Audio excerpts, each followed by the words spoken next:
آج کا عنوان ہے ہمیں اس کا فیصلہ منظور ہے۔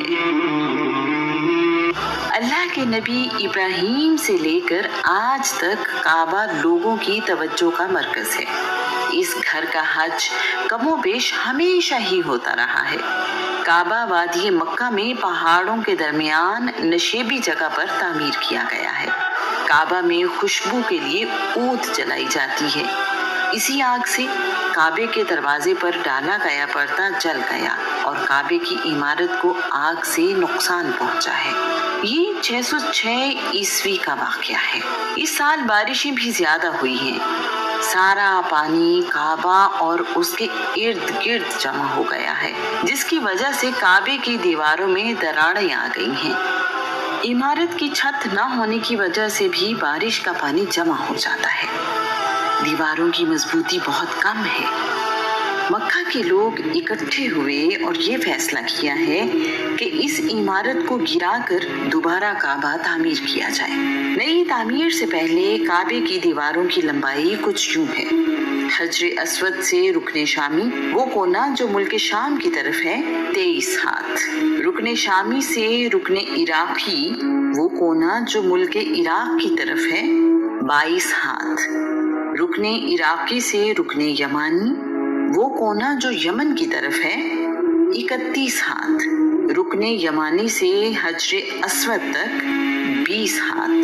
ان دیواروں کی بلندی 9 ہاتھ ہے۔ 1 ہاتھ کی لمبائی 1 گز یعنی 3 فٹ کے برابر ہوتی ہے۔ حجر اسود اور رکن شامی والی دیوار کے درمیان بیت اللہ کے اندر جانے کا راستہ ہے۔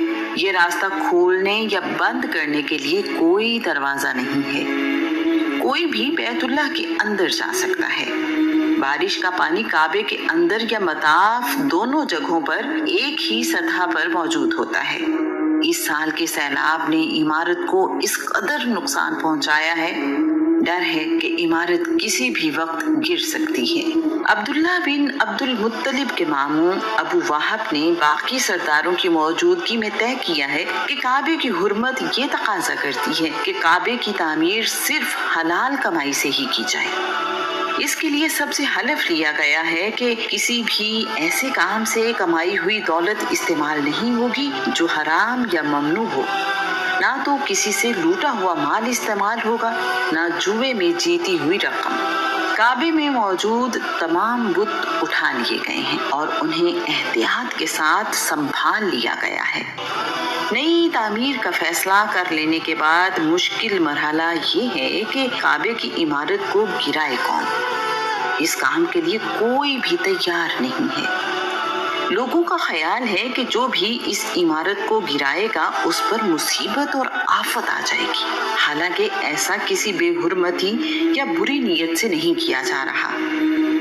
ولید بن مغیرہ مخزومی نے ہمت دکھائی، کدال پکڑی اور کعبے کی دیوار توڑنا شروع کر دی۔ سب لوگ اگلی صبح کا انتظار کر رہے ہیں اور ڈر رہے ہیں کہیں ولید پر کوئی مصیبت نہ آ جائے۔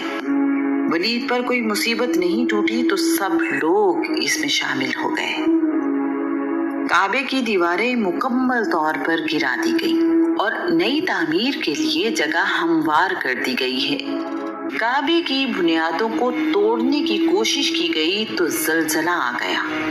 اسے ناراضگی کی علامت سمجھ کر بنیادوں کو نہ چھیڑنے کا فیصلہ کیا گیا ہے۔ کعبے کی تعمیر اللہ کے نبی ابراہیم کی تعمیر کردہ بنیادوں پر ہی کی جا رہی ہے۔ انہی دنوں جدہ کی بندرگاہ پر ایک یونانی بحری جہاز ٹکڑے ٹکڑے ہو گیا ہے۔ بحری جہاز یمن میں ایک کلیسا کی تعمیر کے لیے سامان لے کر جا رہا تھا۔ مکہ والوں کو اس بات کا پتہ چلا تو ولید بن مغیرہ کو ہی جہاز کی لکڑی خریدنے کے لیے بھیجا گیا ہے۔ ولید لکڑی کے علاوہ ایک رومی کاریگر بھی اپنے ساتھ لے آیا ہے۔ اس رومی کاریگر کا نام باقوم ہے۔ باقوم کعبے کی تعمیر کی نگرانی کے لیے موجود ہے۔ ہر ایک قبیلے کے ذمے کعبے کی تعمیر کا کوئی نہ کوئی کام ہے۔ پتھر بڑے بھی ہیں اور بھاری بھی۔ वो लोग एक पत्थर उठा कर लाते हैं और दीवार काबा की तामीर के लिए रख देते हैं। इसी तरह दीवार बनती जा रही है। रसूलुल्लाह अपने चचा अब्बास के साथ पत्थर लाते हैं और अपने हिस्से की दीवार में नस्ब करते हैं। अब्बास रसूलुल्लाह से 3 साल बड़े हैं। इस वक्त रसूलुल्लाह की उम्र 35 साल है। ये फैसला भी किया गया है कि काबे की दीवार में दरवाजा जमीन की सतह से बुलंद रखा जाए ताकि काबे के अंदर आने जाने वालों को कलीद बरदार से इजाजत लेना जरूरी हो। दरवाजा जमीन की सतह से बुलंद होने की वजह से बारिश का पानी भी काबे के अंदर दाखिल नहीं हो सकेगा। दीवारें ऊंची हो गई हैं और हजरे अस्वद को उसकी जगह पर नस्ब करने का वक्त आ गया है। तमाम कबीले जो काबे की तामीर में हिस्सा ले रहे हैं, उनकी ख्वाहिश है कि ये सआदत उनके हिस्से में आए। ये कोई आसान फैसला नहीं है। कोई एक कबीला भी इस हक से पीछे हटने को तैयार नहीं। पहले पहल ये बातें बहस में बदली, आखिरकार ये झगड़ा बन गया है। कोई भी इस आदत से महरूम रहने को तैयार नहीं है। हर कोई इसे जिंदगी और मौत का मसला बनाए बैठा है। इख्तिलाफ बस जंग में बदलने को है। सब ने खून के प्याले में अपनी उंगलियां डबोकर चाट ली हैं कि हम अपनी जान दे देंगे लेकिन इस हक से पीछे नहीं हटेंगे। अरब में हल्फ लेने का ये तरीका आम है। इस सारे मामले को 4 दिन गुजर गए हैं और कोई फैसला होता नजर नहीं आ रहा। 5वें दिन लड़ाई छिड़ने को है। अबू उमैया बिन वलीद मखजूमी ने सब कबीलों को जमा किया है। अबू उमैया जो कि उम्मुल मोमिनीन उम्मे सलमा के वालिद और कुरैश के सबसे उम्र रसीदा शख्स हैं। उनकी राय है कि ये लड़ाई से काबे की बेहुरमती होगी, काबे में कत्ल गारत होगी जो किसी तौर मुनासिब नहीं। हमें मिल बैठकर कोई फैसला करना चाहिए। काफी देर की गुफ्तगू और बहस के बाद ये तय पाया है कि कोई शख्स यहाँ यानी काबा से बाहर नहीं जाएगा और काबा से बाहर मौजूद किसी को इस फैसले के मुतालिक नहीं बताया जाएगा। कल सुबह जो शख्स सबसे पहले काबा में दाखिल होगा, हम उसे अपना हकम मान लेंगे, यानी फैसला करने वाला। वो जो फैसला करेगा हम सब उसके फैसले के पाबंद होंगे। सब लोग इस पर राजी हैं। अब इंतजार हो रहा है कि रात हो और फिर अगली सुबह हमें पता चले कि वो कौन है जो हमें इस मुश्किल से निकालेगा। इस बात का काबे के अंदर मौजूद लोगों के अलावा किसी को इल्म नहीं है कि क्या फैसला हुआ है। हर कबीला ये ख्वाहिश रखता है कि सुबह सबसे पहले काबे में दाखिल होने वाला उनके कबीले से हो। उसके लिए तमाम लोग दुआ मांग रहे हैं। अगली सुबह एक नौजवान जिसकी उम्र 35 साल है, बाबे बनी शैबा यानी बाबुस्सलाम से काबे में दाखिल हुआ।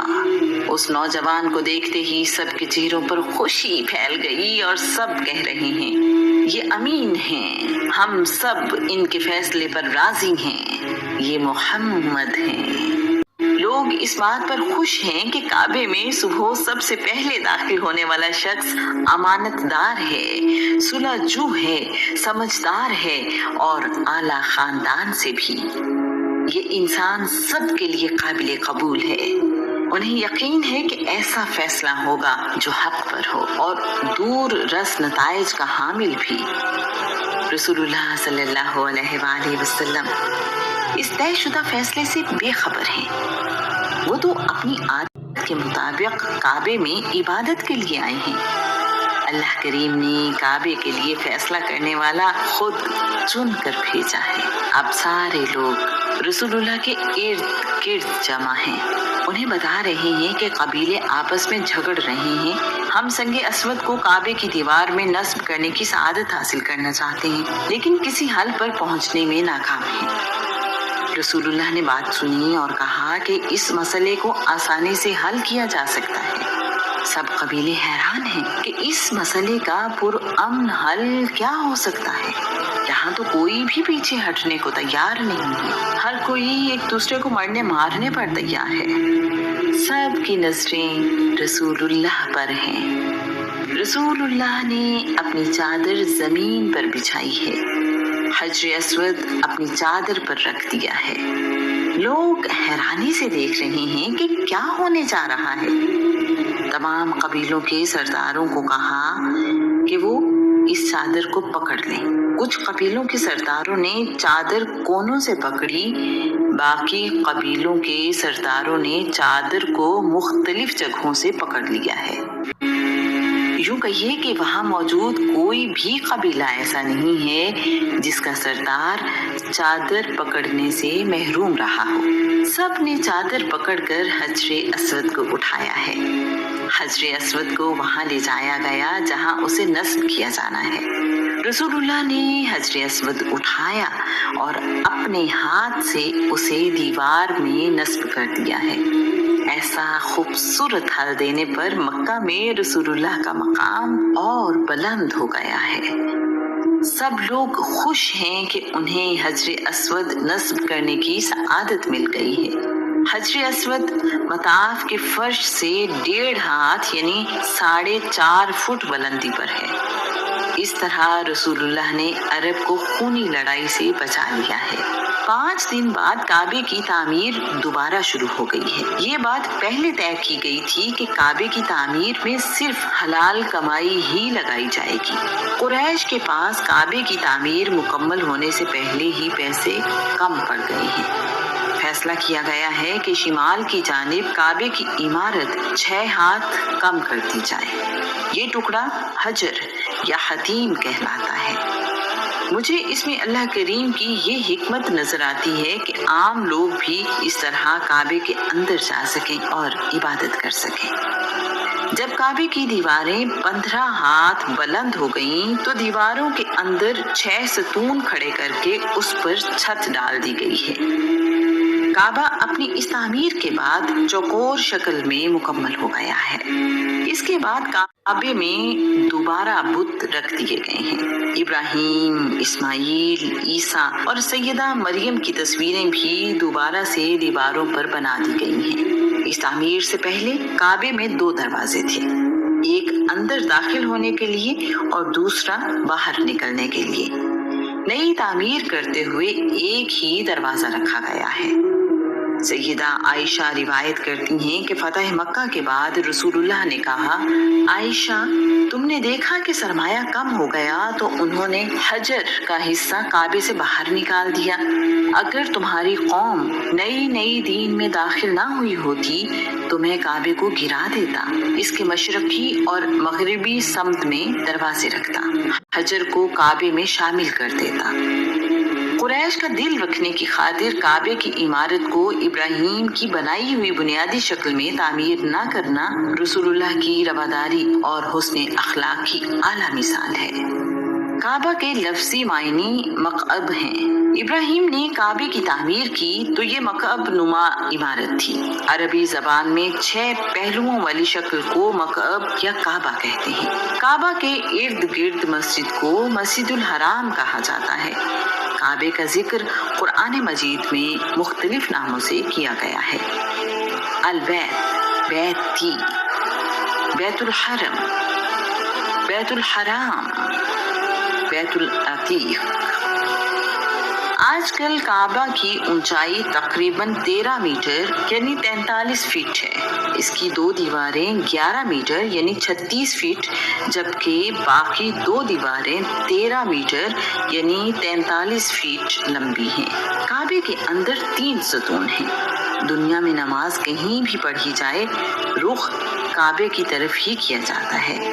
काबे की तरफ रुख करने को किबला कहा जाता है। کعبے کے دروازے کی اونچائی زمین سے 2 میٹر ہے۔ دروازہ شمال مشرقی دیوار میں حجر اسود والے کونے کے قریب نصب ہے۔ کعبے کا دروازہ 1361 ہجری یعنی 1942 عیسوی میں چاندی سے بنا کر لگایا گیا تھا۔ اسے ابراہیم بدر نے بنایا تھا۔ 1399 ہجری یعنی 1979 عیسوی میں یہ دروازہ سونے سے بنایا گیا۔ سونے سے بنا ہوا دروازہ ابراہیم بدر کے بیٹے احمد بن ابراہیم بدر نے بنایا تھا۔ کعبے کے اندر جانے کے لیے لکڑی کی بنی ہوئی سیڑھی اس دروازے کے ساتھ لگائی جاتی ہے۔ 1036 ہجری یعنی 1627 عیسوی میں کعبے کی چھت کے اوپر بارش کا پانی نکالنے کے لیے سونے سے بنا ہوا پرنالہ نصب کیا گیا۔ اسے میزاب رحمت کہتے ہیں۔ نیم دائرہ دیوار اور کعبے کی کالے پتھروں کی عمارت کے درمیان کی جگہ کو حتیم کہتے ہیں۔ یہ دیوار جنوب مغرب میں واقع ہے اور کعبے کا ہی حصہ ہے، اسی لیے طواف اس کے باہر سے ہی کیا جاتا ہے۔ عام لوگ جو کعبے کی عمارت کے اندر نہیں جا سکتے وہ حتیم میں جا سکتے ہیں۔ یہ دونوں ایک برابر ہیں۔ کعبے کی دیواروں کے نیچے چاروں طرف ایک بڑھی ہوئی چھوٹی سی چوکی بھی ہے۔ اس کی اونچائی تقریباً 10 انچ اور چوڑائی تقریباً 12 انچ ہے۔ اسے شازوران کہتے ہیں۔ کعبے پر قباتی یعنی سفید کپڑے کا غلاف چڑھایا جانے لگا۔ یہ کپڑا مصر میں تیار ہوتا تھا۔ اس کے بعد یمنی چادروں کا غلاف چڑھایا جانے لگا۔ کعبے کو ریشمی کپڑا دیباج کا غلاف سب سے پہلے حجاج بن یوسف نے چڑھایا۔ کعبے پر غلاف سال میں ایک بار چڑھایا جاتا تھا اور پرانا غلاف بھی وہیں رہنے دیا جاتا تھا۔ نصر نے 160 ہجری میں پرانے غلاف اتروا کر نیا غلاف چڑھایا۔ اس وقت سے ایسا ہی کیا جاتا ہے۔ خلیفہ مامون عبداللہ بن ہارون الرشید نے سال میں 3 بار کعبے کا غلاف تبدیل کرنا شروع کیا۔